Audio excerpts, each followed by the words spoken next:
Okay guys, Assalamualaikum warahmatullahi wabarakatuh. Welcome back to my channel. So hari ni saya nak tanya saya sebenarnya saya dah kerap sangat, dah lama sangat saya tengok macam mana pihak warga asing ni mereka boleh dapat lesen agung.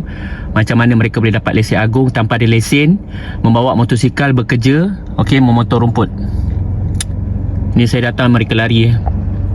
Saya hairan sebab mereka buat motor rumput dekat lorong Tok Kunus 31001 Gajah.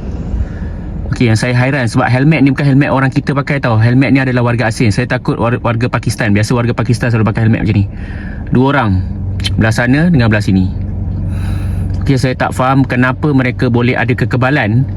Okey, siapa yang ambil mereka bekerja dan juga macam mana mereka boleh bekerja juga membawa motosikal ke hulu ke hilir bekerja mesin rumput. Saya tak kisah nak mesin rumput ke apa, tapi kalau boleh bagi mereka warga tempatan kerja, sebab bila warga asing mereka tiada boleh ambil lesen.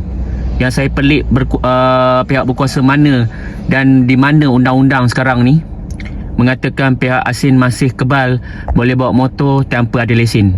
Saya datang mereka lari. Tinggal mesin rumput, tinggal kun, tinggal dua helmet. Sekarang ni persoalan saya sampai sekarang. Saya hairan macam mana di dalam negeri Perak dan kat mana-mana pun warga asing mempunyai kekebalan boleh bawa motosikal. Boleh bawa motosikal bernombor plat Johor. JNL nombor plat Johor Okey. Helmet ni bukan warga Malaysia punya pakai. Helmet ni selalunya orang Pakistan selalu pakai. Kalau Nepal biasanya dia ada helmet dia orang. Macam ni biasanya Pakistan jual kapet tau. Bukan masalah soal kita dengki-mendengki. Kalau korang datang di Pakistan, kalau korang datang di Islamabad, kalau korang pergi negara di Karachi, cuba korang rasa macam mana mereka rasa bila menetap di Malaysia bekerja seperti ini. Korang rasa-rasa korang boleh tak hidup setahun dua tahun dan mempunyai kenderaan sekejap saja. Nampak ni, mempunyai kenderaan seperti ini.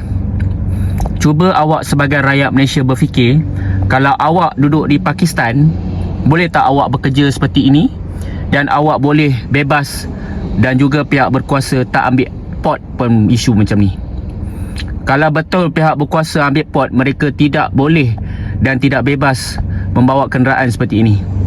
Kalau betul lah pihak berkuasa ni betul-betul tegas, okey, betul-betul mengikut undang-undang, saya rasa perkara ni dah selesai. Tapi saya tengok makin berlambak-lambak warga Pakistan dan Nepal mereka mempunyai lesen agung. Orang kata lesen agung lah, mudah mereka bawa kenderaan seperti rakyat Malaysia. Sedangkan rakyat Malaysia